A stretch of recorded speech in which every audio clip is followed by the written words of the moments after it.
Let's go to the big screen. It's time to review Skyfall. Justin, what is Skyfall about? All right. Now, Skyfall is the 23rd spy film in the James Bond series. And it features Daniel Craig, who, of course, is playing James Bond, and Javier Bardem as Raul Silva, the film's antagonist. It was directed by Sam Mendes, and, of course, it hosts a variety of writers from John Logan to Neil Purvis and Robert Wade. Before we get into this film, as I was researching it and going through it, I found some interesting little bits of trivia that I thought I would pepper into here real fast. This is actually the first time that an Academy Award-winning director has directed a James Bond movie.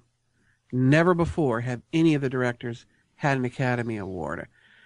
In 50 years of James Bond films, Skyfall is actually the first one that shows James Bond suffering a gunshot wound. Never been shown before. Most of the James Bond movies have either been titled on Ian Fleming's books, short stories, or things relevant to him, such as GoldenEye was the name of Ian Fleming's home in Jamaica. There now remains only 4 unused original Fleming titles that could possibly have been used to title this film. They're The Property of a Lady, The Hildebrand Rarity, Rosico, and 007 in New York. That sounds awful. Right. So Skyfall is actually the first to not be related to any previously published Ian Fleming's James Bond short story or novel. The last bit I was going to give you is that Skyfall is the only ever Bond film where the team provided the title. So I thought that was kind of interesting. There you go.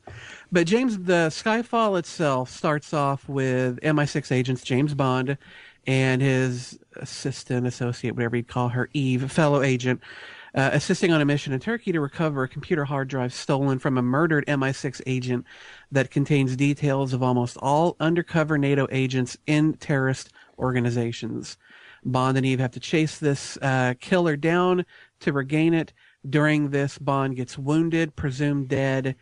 Months later, MI6 has an explosion that M sees, and James Bond has to come back out of kind of his own little retirement to stop what's going on. We've all seen the trailers. We all basically know what's going on at this point. Brian, what did you think of this? Oh, God, that's right. You didn't see it yet. So sit on the back seat. The big boys have got this one. Oh, wow. Wow.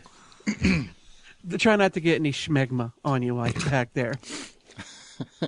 Scott and Aaron, first, what did you think of Skyfall?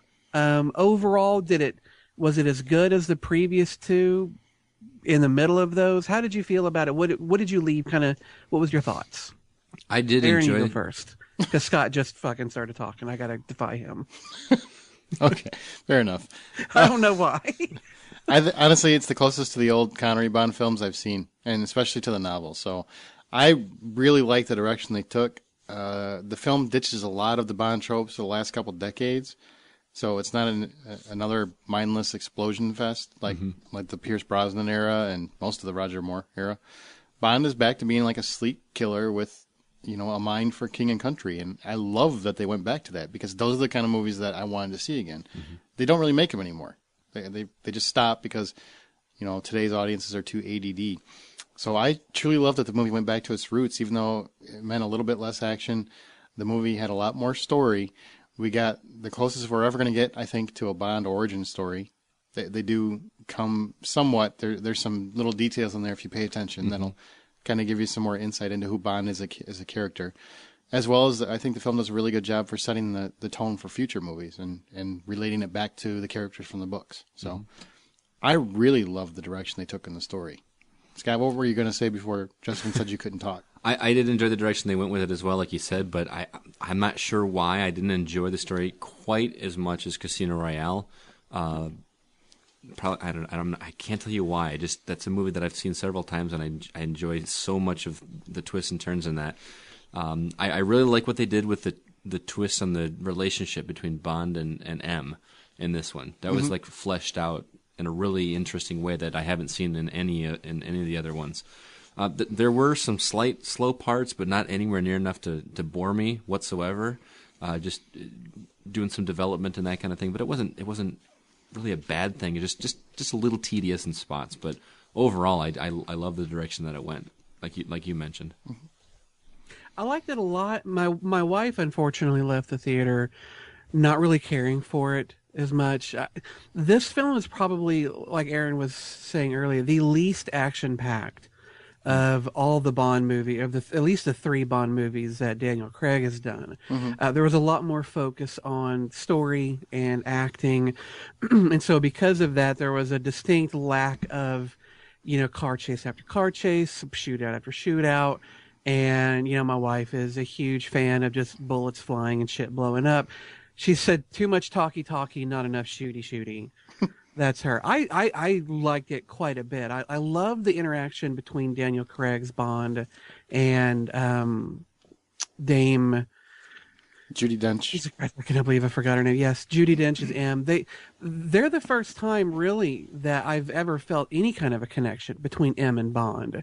In all the previous movies, M's just the crusty old guy who gave Bond the orders and off Bond went. But then suddenly in these 3 films, there's a relationship there. And I love that got played out to a nice conclusion in this film. It was really enjoyable, and I liked that. I love the introduction of Q. I thought that character was fantastic. I didn't realize that he was one of the actors in Cloud Atlas. Cloud Atlas until he started talking, and I was like, oh shit, I know that voice. I heard that quite a bit. So that was kind of nice. But all in all, it was a nice, more story-driven Bond film than we've seen recently, and I'm glad to see that. I hope they continue that. I really do. Now, as far as the acting does go, I think we're all going to say Daniel Craig did an amazing job, or a more than serviceable job. But what did you guys think of the rest of the cast? Scotty, you can go first. Well, I'll start with the easy one. Javier Bardem as Silva was absolutely stunning. It was one of the creepiest villains I've ever seen in any movie, much less a Bond movie. I didn't like his hair and eyebrows. They were very blonde, but I don't think you're supposed to. I mean, I think that's part of the character. He just made him look so creepy and unsettling. His performance was brilliant to watch. Every time he was on the screen, I'll use your phrase, he ate up every scene that he was in. And what did you think? Same. I thought Silva was probably one of the rare memorable Bond villains. There haven't been a lot of memorable Bond villains for actually a long time. I really can't. I think probably Sean Bean from GoldenEye is really the last one that I would say is memorable. The rest of them kind of sucked. Both of those villains were former 00 agents. Yeah, well, that's true. Good point. He is honestly in the top 5, I think, for me, of all the Bond villains so far we've seen on screen. I think he did a great job. And the reason that I think he did such a good, and obviously I don't want to keep talking about him for 20 minutes, but he takes the screen and instead of trying to scare the Jesus out of everyone, he dispenses the villainy with kind of an innocent rage, I guess is the best way I can play it. Where it seems like he's come across as a child, but he's really vicious and angry, and hurt, but in a childlike way. It's kind of odd the way he played it, but he did a great job. I really thought he was going to come out and do like a No Country for Old Men kind of performance like he did in that film, and it's nothing like that. It's completely its own thing. Right. The Bond girls did what Bond girls do, which is get busy with Bond and either die or get in the way. I do like Naomie Harris as Eve. I think she had a nice, sweet, flirty charm, and it took me a while to realize that she was that creepy voodoo bitch from Pirates of the Caribbean. Didn't realize that. And Judi Dench, for my money, perfect dem. I don't care if she's not a woman in the books.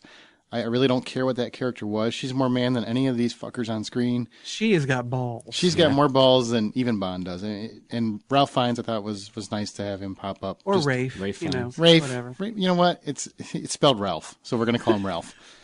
He did a great job, too. Well, your name is spelled Aaron. It is. Yeah, I loved Javier Bardem's character, and I loved that subtle homosexuality that he had, that he kind of played up with Bond. It gave him a vibe and a flavor that very few villains have, and what I especially loved about his character, though, is that what he was after was not what almost every other Bond villain is after, which is either global domination, global submission, but whatever it is they're after, it is huge and it is, world impacting. In this film, it is singular and it is personal. And I like that focus in on a goal that is very much to the heart of this character and has nothing to do with $1 billion. I will dare anyone, speaking before you move on, that once you once you do see Skyfall, if you don't somehow see a correlation with The Dark Knight, I would be shocked. Yeah.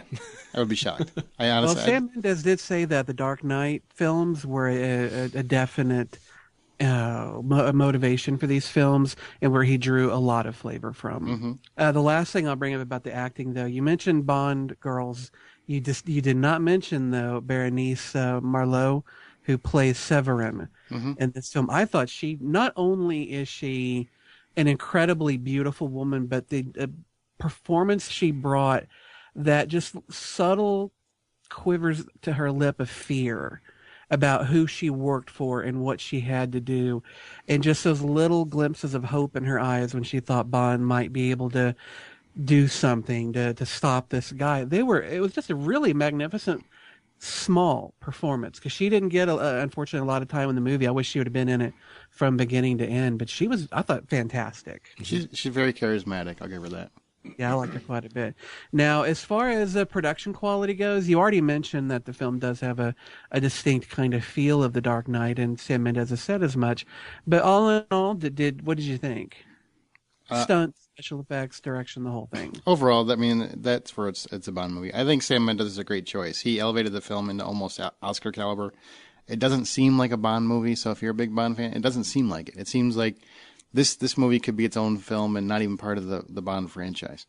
So I think it's kind of a 180. It's very much a Dr. No, Goldfinger era kind of Bond flick. It's not like anything you've seen recently. So I think he did a great job. Great job. I know that, Justin, you said your wife walked out because there wasn't enough action and shooty, like you said. I sort of agree, just on the realm that I wanted just a little bit more action, not nearly to the level that your wife is talking about. I think I wanted more of the awesome set pieces, like the train scene and the motorcycle chase and the kind of stuff that make you go, "Oh wow, that was cool." Yeah, I'll agree. There weren't nearly as many action scenes in it, but it was a more personal film. But yet it also had a larger scope to it, and to just the visuals on the screen than any other Bond. So in that respect, I think Aaron's completely right. This did not look like your typical Bond movie. It looked better. And it looked bigger. So I enjoyed it quite a bit. So all in all, I think we've avoided spoilers pretty well. What did you guys think of this movie overall? If 1 out of 10, $1, $0, what would you spend to go see this movie? For me, it would be $8.50. It's one of the reasons I go to see movies. Bond movies are fun in general, but Skyfall takes the franchise to an even higher level of quality than Casino Royale did. Even I like the story in Casino Royale better. I liked the movie even more after I thought about it, days after my initial viewing. And I would have liked to have seen maybe 1 or 2 more memorable action sequences, like I said, but that's just a minor complaint. I think, simple terms, it's your father's Bond. If you're a huge fan of the Roger Moore and Brosnan films, it's probably going to be a little dull for you. But for me, it was a nice return to form, to the dangerous and classy Bond that I remember as a kid. So, great action story, acting, and a wonderful villain. So, 9 out of 10 for me. I'll meet you guys in the middle. I'll give it 8.5. I thoroughly enjoyed it. I do think I like the Casino Royale type of Bond movie a bit more than I did this one, but I love the story, and I love finding out what Skyfall was.